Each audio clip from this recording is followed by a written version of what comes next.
కరీంనగర్ వెళ్దాం. అక్కడ మా ప్రతినిధి శ్రీకాంత్ మనకు అందుబాటులో ఉన్నారు. ప్రధానంగా అక్కడ కరీంనగర్ కలెక్టరేట్ ముందు పలు కార్మిక సంఘాలు ధర్నా చేపట్టినటువంటి పరిస్థితి కనిపిస్తోంది. కేంద్ర ప్రభుత్వం అనుసరిస్తున్నటువంటి రైతు కార్మిక ఏవైతే వ్యతిరేక విధానాలపై నిరసన వ్యక్తం చేశారు. ప్రధానమైనటువంటి ఐఎన్టీయూసీ, ఏఐటీయూసీ, ఐఎఫ్టీయూ, బీఆర్టీయూ సహా తదితర సంఘాలన్నీ కూడా అక్కడ నిరసన వ్యక్తం చేసినటువంటి పరిస్థితి కనిపిస్తుంది. బీజేపీ పార్టీకి వ్యతిరేకంగా నినాదాలు చేసినటువంటి పరిస్థితి కనిపిస్తుంది. సో అక్కడ ఉన్నటువంటి పరిస్థితులు ఏంటి, దానికి సంబంధించి పూర్తి అప్డేట్స్ ఏంటి చెప్పండి శ్రీకాంత్. దేశంలోని బీజేపీ ప్రభుత్వ వైఖరిని నిరసిస్తూ కార్మిక సంఘాలంతా కూడా ఈరోజు భారత్ బంద్కు పిలుపునిచ్చారు. ప్రస్తుతం మనం కరీంనగర్ కలెక్టరేట్ ముందు కొన్ని కార్మిక సంఘాల నేతలంతా కూడా తమ నిరసనను వ్యక్తం చేస్తున్నారు. ప్రస్తుతం కార్మిక సంఘాల నేతలతో మాట్లాడే ప్రయత్నం చేద్దాం.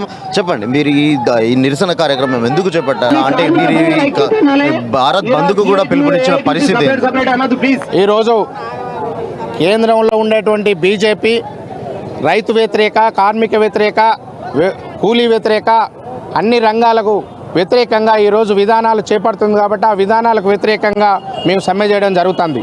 ఈరోజు 16వ తారీఖు నుంచి కన్నా ముందు వారం రోజుల ముందు దేశంలో ఉన్నటువంటి రైతాంగం మొత్తం నల్ల చట్టాలు 3 చట్టాలకు వ్యతిరేకంగా సైలెంట్గా వాళ్ళ ప్రాణత్యాగం చేసి ఈరోజు దేశంలో వాళ్ళ భార్య పిల్లల్ని విడిచిపెట్టేసి రైతాంగం మొత్తం ఈ దేశ ప్రజలందరికీ అన్నం పెట్టే రైతు వాళ్ళ నల్ల చట్టాలను రద్దు చేయాలని ధర్నా ఈరోజు సమ్మె చేస్తున్నాడు. దాంతోపాటుగా కార్మిక వర్గం ఏదైతే స్వతంత్ర పోరాటంలో బ్రిటిష్ కాలంలో సాధించుకున్నటువంటి హక్కులు ఏవైతున్నాయో 44 కార్మిక చట్టాలను 4 లేబర్ కోడ్లుగా చేసేసి ఈరోజు యాజమాన్యంతో అడిగే హక్కు లేకుండా చేస్తున్నారు. కార్మికుడు ఏదైతే ఉందో 172 రూపాయల వేతనం రోజు కూలి ఇవ్వాలని చెప్పి దుర్మార్గంగా చేయడం జరిగింది. అవన్నీ వ్యతిరేకంగా అదే కాకుండా ఈరోజు అన్ని ప్రభుత్వ సంస్థల్లో అవుట్ సోర్సింగ్ కాంట్రాక్ట్ ఉద్యోగులు ఎవరైతే ఉన్నారో వాళ్ళందరినీ నువ్వు ప్రభుత్వ విధానంలో చూపించను. నువ్వు సంవత్సరానికి 2 కోట్ల ఉద్యోగాలని చెప్పేసి ఒక ఉద్యోగం కూడా ఇవ్వలేను.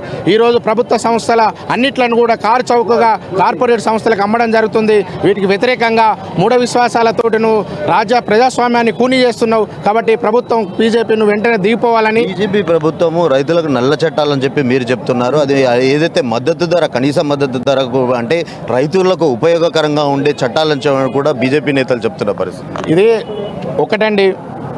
మూజావాణి ఓటుతోటి పార్లమెంట్లోనే రద్దు చేసినప్పుడే నీ తప్పు ఈ దేశంలో ఉన్న రైతాంగానికి క్షమాపణ చెప్పి ఇప్పటికి కూడా ఆ జీవోను రద్దు చేయకుండా తప్పని తెలుసుకున్నావు కదా.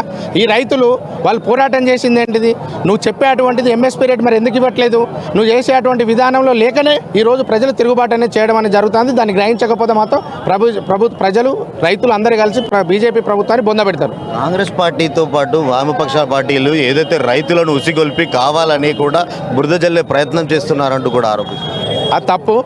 బీజేపీ ప్రభుత్వమే కావాలని మూఢ విశ్వాసాలను ముందు పెట్టి రాముని తీసుకొచ్చి రాజకీయం చేయాలని ప్రయత్నం చేస్తుంది. ఆ రైతుల సమస్య రామాలయం కట్టంగానే రైతు సమస్యలు తీరుతాయి, కార్మికుల సమస్యలు అన్ని రకాల కార్మికుల సమస్యలు తీరుతున్నాయండి. ఇది ఎవరికి లేదు. స్వచ్ఛందంగా ఈరోజు 16వ తారీఖు నాడు అల్టిమేట్గా అందరూ స్వచ్ఛందంగా కార్మిక వర్గం రైతులు అందరూ కలిసి సమ్మె చేయడం అనేది జరుగుతుంది.